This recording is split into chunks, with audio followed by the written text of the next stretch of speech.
Do you feel that in a time when we are more connected than ever, we are drifting away from real human connections, especially to ourselves? I do. Hi, I'm Leticia Latino, and I want to invite you to join me and my very inspiring guests in exploring ways to reconnect to your essence, to your definite purpose, to what makes you tick.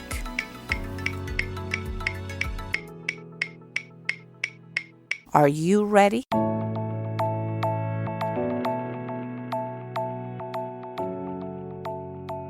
Hello and welcome Danny Van Leeuwen to Back to Basics. Danny is a speaker, blogger, host of the Health Hats podcast and patient caregiver activist. When I asked him how he wanted me to introduce him, this is what he said. A two-legged, cisgender, old, I would have never said that, that's why I needed to make it clear, white man of privilege living in a food oasis with multiple sclerosis, committed to health equity and learning and sharing what works for best health. He thinks himself as the Rosetta Stone of healthcare. I love that. Hello, Danny. How you doing? Hi. How are you? Fine. Thanks for having me. No, thank you for saying yes. You know, before we get into it, I also want to tell the audience that you and I did the podcasting fellowship together. So we were on that journey as many other people together. And you were one of those people, and your work, definitely made my work feel like unimportant because you have a great initiative and helping a lot of people. And we're going to talk about it. But just by reading what you're doing is just very inspiring. So thank you. Thank you for inspiring some of us that are doing just something more, a little bit lighter than what you're dealing with, But so it was actually through our common friends that also did the podcast fellowship, Alistair and Julie Roxanne, that they say, oh, Danny would be great for your podcast because he's had some back to basics experiences that they were sure were going to inspire people. So I'm thankful for them bringing this up. And as you probably have heard, maybe from one of the previous episodes, I don't know if you've heard that, I like to start from the beginning and talk about you. When I saw your last name, I say, well, you're Dutch, just like my husband. So tell me about your childhood and how you were growing up. Well, I am the child of Holocaust survivors. Okay. Wow. And so my parents were immigrants. My mother was a German Jew who emigrated to Netherlands in, I think, 37, then went into hiding and for her teenage years. And my paternal grandfather sent his family from Netherlands to New York, and they landed in New York the day the Nazis invaded, but he got swept up and ended up in a concentration camp. So really, that's a really major formative years feature. I believe it. It's interesting because my husband, who was on episode 2, I believe, and he's also Dutch, he shared with us in that episode also how his dad was born on a concentration camp. And so, yeah, definitely where you're from has a big impact on the kind of childhood, and maybe didn't impact you directly, but having parents and grandparents having gone through this kind of stuff, absolutely. I imagine it had a big incidence. It did. I think, I learned about hiding. I imagine, unfortunately. And I learned about social justice. My parents met in Chicago and after the war, and they were both immigrants. They had a very strong sense of social justice, and I grew up with that. They were involved with the fair housing movement during the civil rights years. They actually were instrumental in bringing Martin Luther King to a white community. Wow. As part of their work. So yeah, and so you as a child in that household where you were looking at your parents doing these things. Was that something that you were curious about from a young age, or you had what were your main interests growing up? I think what were my main interests growing up? I was very much about going to school and doing well in school. My mother was being the German that she was. She did not understand that there were summers off. And so we had homework all summer. Mm. You know, we had to write papers and about history, a lot about history. So I was steeped in doing well in school, and they were also, while they were upwardly mobile, they were very much into us working and earning a living ourselves and paying for our own, you know, we got a clothing allowance and, you know, anything more than that, you want it, you earn it. Yeah, that's definitely very, you know, it comes from a culture of scarcity, right? It does. Where everything had to be earned. My husband still, even now, he has a hard time leaving food on the plate. Yes. He says this is something that any European that went through the war, you know, like was, you don't serve yourself what you're not going to eat. And this is something that I personally, because my parents are also Italian, and so I was exposed to that a little bit also, that I struggle in the U.S. We struggle with that since we moved here, because here is the culture of abundance and everything is big and there's so much and so much waste in some instances, right? Yes. That is a little bit of a struggle. So it's funny you shall mention that. Yes. So you did, it sounds like you were working hard during your early years. Yes. And so, becoming a teenager and going into what eventually was your career, how was that transition? Did you study something that you enjoyed, or did you kind of got into it by default, or how was that? Well, there's two ways to tell that story. One way to tell that story is that my mother was an unhappy, depressed person, and I spent many of my young years taking care of her in terms of, you know, she couldn't get out of bed and I would bring her meals. And so I came to caregiving that way. On the other hand, I was at a point in my young life where I had been a couple of years to university in Detroit and quit. You know, I was, you know, a budding hippie and just dropped out of school. And when I came back, I needed a job. And I had a choice of two jobs. One of the jobs was reading water meters, and the other job was being a psychiatric nurse's aide. And reading water meters paid more, but I had to cut my hair. Okay. And I didn't want to cut my hair. So I took the psychiatric nurse's aide job, and on that job, they introduced me to the idea of going to nursing school. And I did. Okay, that's interesting. I'm curious, though, and I'm going to go backtrack a little bit, because you had a strict mom growing up, you just said, Yes. And then she let you drop out of school. How was that? Well, my mother was a strict and challenging mother in the early years, but in our teenage years, she was very much into, it's your life. You do what you want. I'll support you.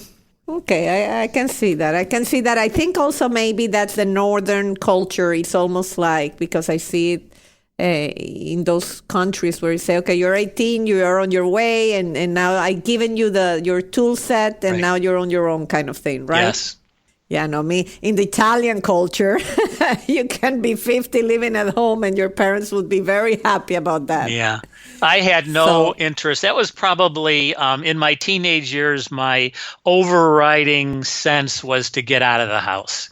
I just, I was unhappy with high school. I wanted to graduate as early as I could. So I actually graduated a year early. I went to night school and took summer school, went to summer school so I get enough credits so I could graduate early and get the heck out of the house. I see. I see. So now you're on your way on the nursing path, right? And I would take you were passionate about that. You were happy with what you were doing. Yes, I like people. Yeah, I'm an extrovert. I like people. I'm a caretaker. I'm a caregiver. It comes natural to me. I'm kind of a nosy person, and I feel like being a nurse is sort of legal nosiness. I get to, I'm part of intimate moments in people's lives, and I really enjoy that. I love that intimate moments in people's life. Also, I imagine that it's the moments where people are the most vulnerable, right? When you're dealing with sickness and disease, it's when you really feel vulnerable. In fact, I read on your blog post, and your podcast is amazing, and we'll get to that, but where you say that one of your goals is empowering people as they travel together towards best health. Yes, best health. So to me, best health is we are born with a package of circumstances. We have our genetics, we have our medical condition, we have our social circumstances, we have our physical environment. I think the challenge for people is to live the best life they can given all those circumstances. And so my interest is, well, how does that happen? So I was really pretty fortunate in my nursing career in that, first of all, I started college at a university, Wayne State University in Detroit. And then I went 2 years and dropped out. And when I decided to go to nursing school, I didn't want to go to the university. I ended up going to Wayne County Community College. And I went there because I wanted a more grassroots, not so academic nursing. And I was part of a class where I was a single white man from the suburbs who had been to school before. And most of my fellow students were middle-aged women of color who were just returning to school. And so I knew how to study, and they knew how to eat, and or how to cook. I knew how to eat. They knew how to cook. So I set up study groups, which we would rotate their houses, and I coordinated the study groups, and they cooked. And I got a real eye-opening sense of health. So that was my school experience. And while I was going to school, I worked at the Detroit Rehabilitation Institute, which was not so much acute care medicine, but it's people who had strokes and spinal cord injuries and rheumatoid arthritis. And so they were trying to recover. And then my first real professional nursing job was in home care. So I was the first male public health nurse in Western Massachusetts in 1976. And they were dying to hire a guy. And mostly new grads don't get hired into home care, but I did. And that was great because that really showed me that, we tend to think about healthcare as the doctor's office and the hospital, but not so much. It's at home. Healthcare is at home. Healthcare is in the community. And so my early days in health as a professional were in the community. And that really helped my outlook, my perspective, my values in health.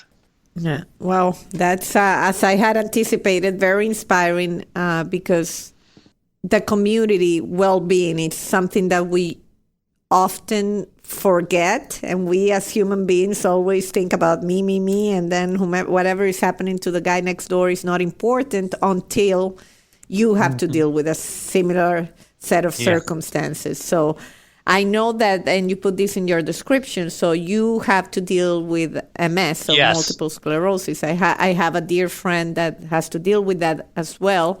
And I know it's very challenging. In which part of your life did you make that discovery that you had to deal with that, and how that impacted that drive that you have to help other people achieve their best health?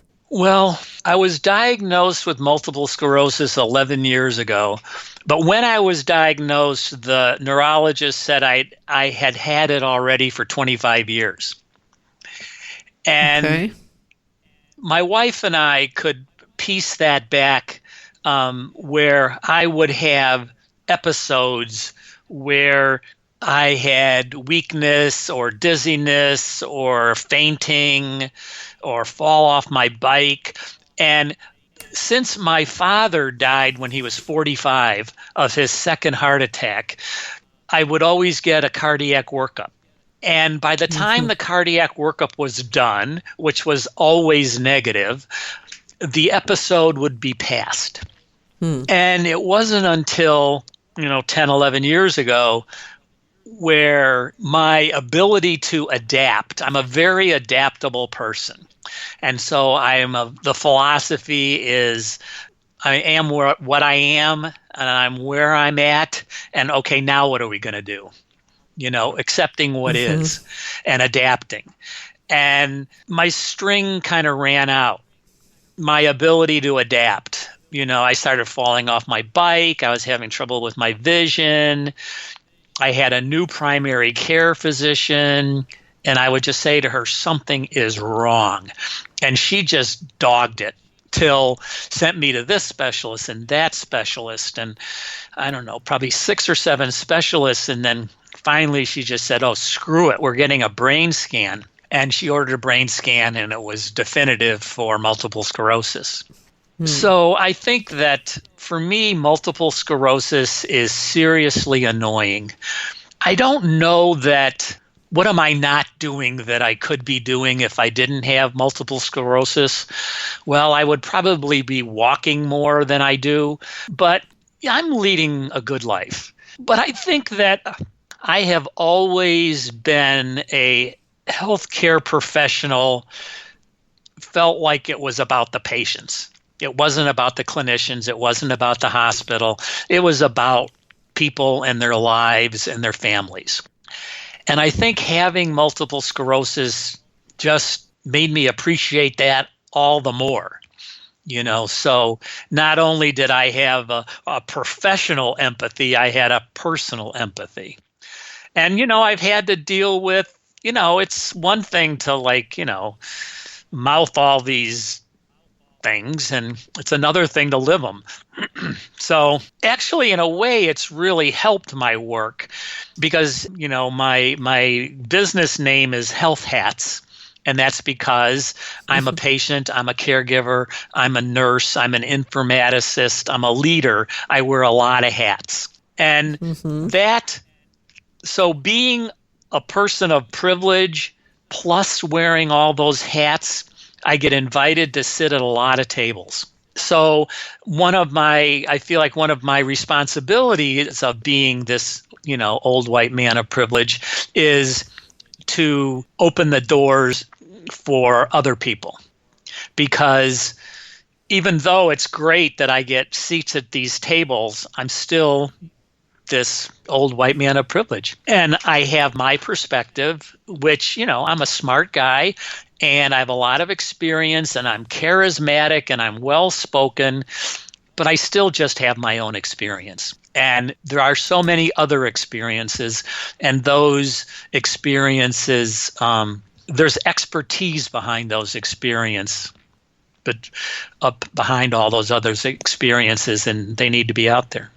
Yeah, no, and I think that's honestly that you created the Health Hats podcast, and the episodes you have there, stories, firsthand stories from the patients, from the people that are living with these circumstances, and I think in your latest series, you're interviewing young adults with complex medical conditions and how they're transitioning from pediatric to adult medical care, which, this is something that, again, unless you are dealing with that, you don't even think about it. I have to admit, thank God so far I haven't had to deal with that, but it's such an important subject because everybody around us has to deal with that circumstances that you mentioned before, and sometimes we just don't even know about. Well, a couple of things in what you're saying. First of all, I've been blogging for 6 years weekly. And since I took this fellowship, now I'm podcasting weekly. So my blog has evolved into the podcast.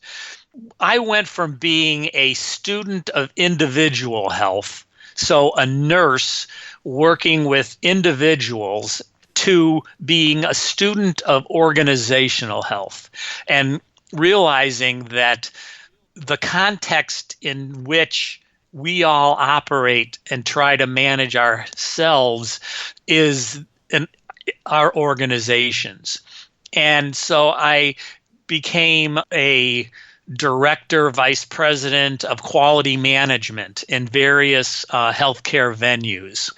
And one of the things that I learned over the years is that professions, people who have expertise, are usually very good in the narrowness of their expertise. And where the problems come up are in the cracks, are in the boundaries. So if somebody is a cardiologist, they are not so comfortable or familiar with surgery or comfortable or familiar with neurology or caregiving or community health. They're expert in their narrow channel. And so but health crosses hundreds of boundaries. And the challenges that we have in healthcare are often across those boundaries. And so if you think about the dilemma of young adults with complex illnesses transitioning from pediatric to adult medicine, oh my God, it's like a million cracks, a million boundaries. It's a never-ending series of boundaries. So for a guy like me, it's like playing in a sandbox. That to try to explore that world, of all those boundaries and cracks and transitions that people are having to make. Another thing I would say to that, as a blogger, a blogger is full of himself, just like, here I am. Danny's got these thoughts, and you every week for 6 years I would write my thoughts. But podcasting is a lot more listening and exploring other people's experiences. So it's been it's been great to do interviewing and to explore. So now that, this population of young adults, a parent, then the two of them together at various stages in their lives. So whether that's somebody who's in high school, who's like a young adult, to somebody who's in college, an older young adult, to people who are in their 20s and their 30s, so along the progression with different challenges that they're dealing with, it has been fascinating, absolutely fascinating. No, I believe it. And also because I think we're also transitioning as a community where the digital era and these kind of tools are making us a little bit more open with our experiences, whether it's before it was, maybe a medical condition was kept secret and no one had to know. And now we are realizing, I think, as human beings, the power of inspiring others and saying, you're not alone. I went through this. This is how you can handle this. And this support, community support that's arising from podcasts such as yours. And hopefully that's why it seemed very interesting for me to have you in this podcast, is because you just made me aware of stuff I wasn't aware of. And now I'm interested because as a human being and all this, you see so many people dealing with conditions and you don't know if you're going to be handed that card at some point. And so as such, we have to be sensitive to what's going on around us. And so definitely, I think increasing awareness and just making, even with a few more people that you make aware of something going on, you already put in, a big contribution back into the universe. And so I think that that's very admirable. And so I know that in your journey you do interesting stuff, and I learned, and you mentioned you just did, well, I don't know how long, but I think it was recent, the Camino de Santiago. Yeah, really, we just got home a couple of weeks ago. And that is fantastic. I know a lot of people that have done it and, have described it as a transformational experience. So I'm curious to hear about your own experience doing that. Well, my wife is a hiker, and she's every year she does a big hike. So she's done the Grand Canyon rim to rim a couple of times, and other hikes like that, strenuous hikes. And I can't hike, so I stay home. But when she was talking about going to Spain and hiking in Spain, I said, well, I'm going. And then it was like, okay, well, how am I going to go? Because I'm a two-cane walker, and I walk every day, and I walk between 3,500 and 5,000 steps a day. But mostly she walks around the block with me and drops me off, and then does her walk. So I ended up getting a wheelchair, and an electric wheelchair, and we experimented with flying and taking the bus and taking the train and going to strange cities, and so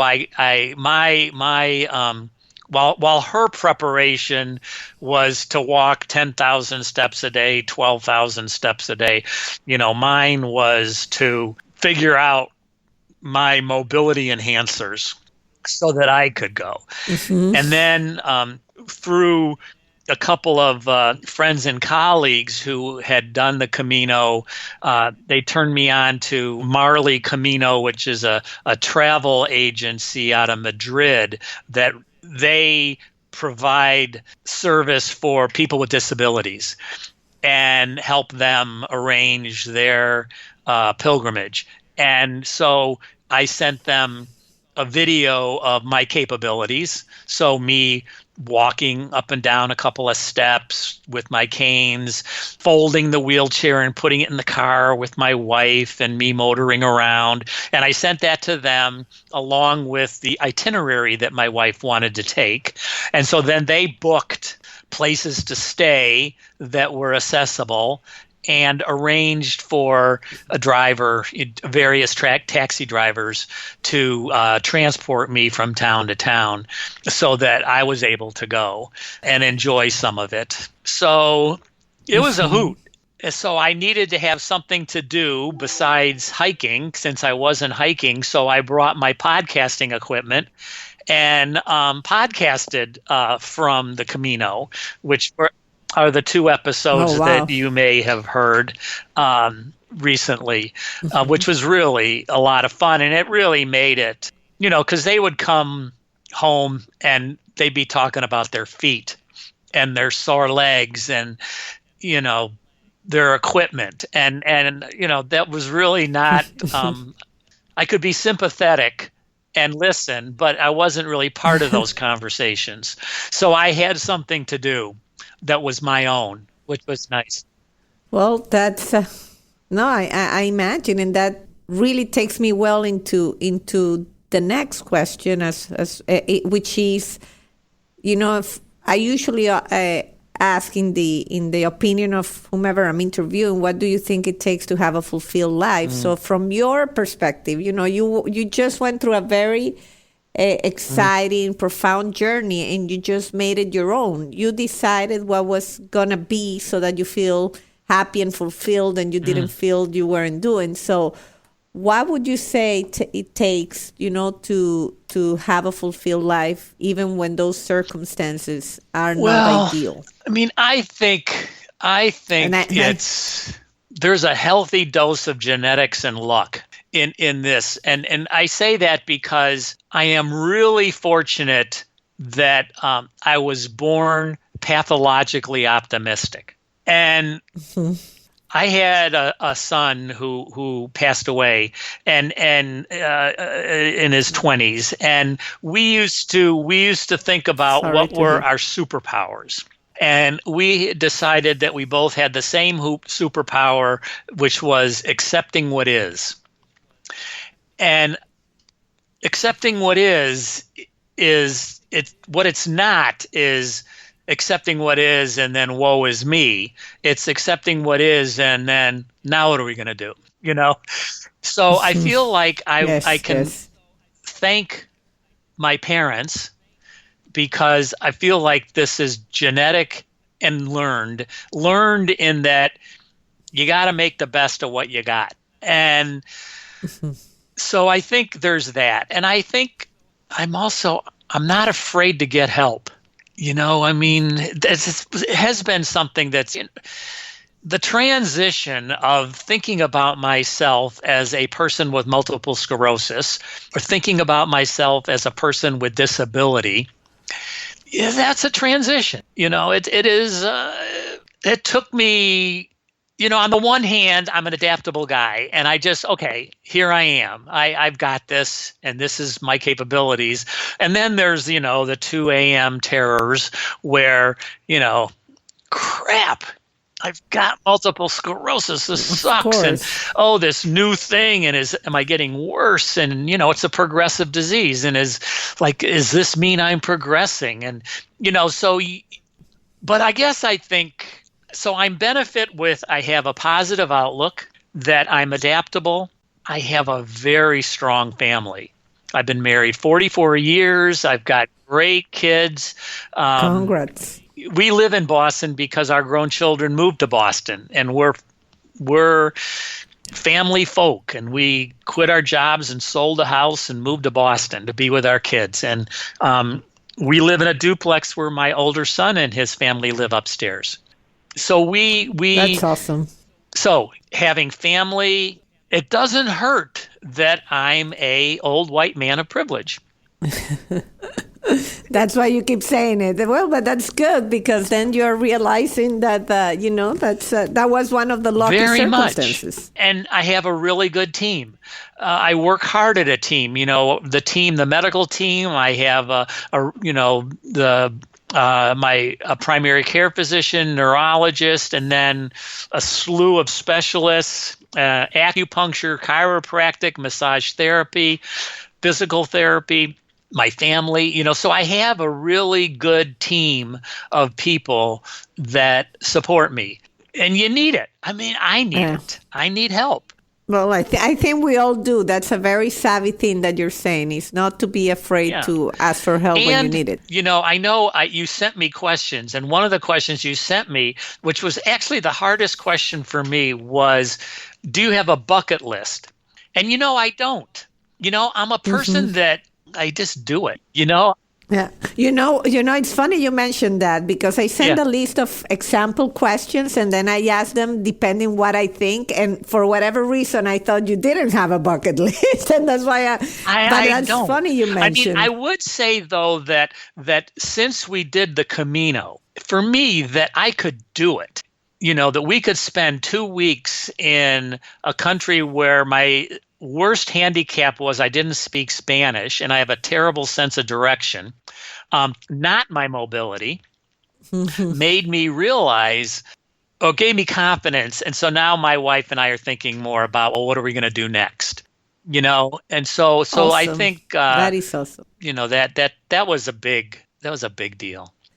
That is simply awesome because I think you made something that seemed impossible possible. And I just, a couple of episodes ago, well, for my 20th episode, I mentioned that how I get inspired or what makes me tick is to inspire others in believing that whatever they don't think it's possible is possible, and through certain experiences. And this is definitely a big advocate to that theory that, sometimes we cut ourselves short into what we can do because we think about the problems that we're going to encounter. Oh, I'm not going to be able to go in a wheelchair. And, I would have thought of people saying, well, although the rocks on the streets and all this stuff, I hear it with traveling with kids, when people tell us, you guys are crazy. We're taking our kids everywhere, and say, yeah, you just make it happen. I certainly worried about a lot before we went, and it went very well. But I think that, certainly having the idea that it was possible, and then not being too married to what was going to happen made a difference, because I could not have predicted this experience.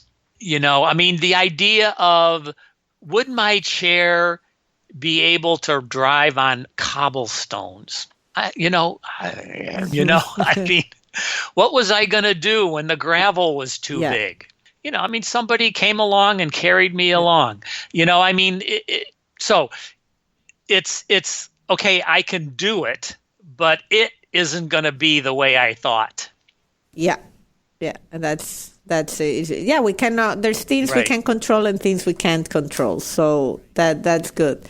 Well, and Danny, you read the list. I'm going to ask as the last question is, what makes you tick? Is there anything that you haven't shared, or, in particular, can you put it in a few words? What really excites you about waking up? Well, what really excites me to wake up is that another day with my honey, another day with my family. I have a couple of grandkids, and they're the light of my life, and my sons and their wives. So that is a great motivation for me. I feel, I've gotten to the point where I don't really expect much change in our healthcare system.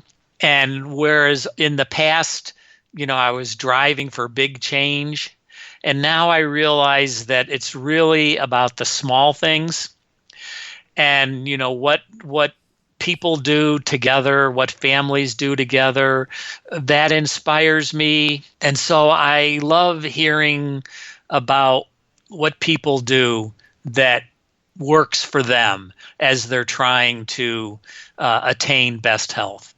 Right. Well, that's a great answer. And I think gives us something to think about. It's really about the small things. I love to close with that, because sometimes we focus on the big picture and we forget that our lives is made of a ton of small things that really make the difference. And having learned that you have your family very close to you, that you live, close to your kids and to your grandkids, it really makes me happy knowing that that's make you tick. And I thank you. I thank you on behalf of everybody that, has a voice in you to advocate for them. And in the show notes, I'm going to share all the links to your amazing podcast, Healthy Hats, Health Hats, actually. And I look forward seeing a lot more of where you're going in this journey, Danny. So thank you so much. Thank you so much. Great talking to you. Thank you. Bye-bye. Bye. And until the next time.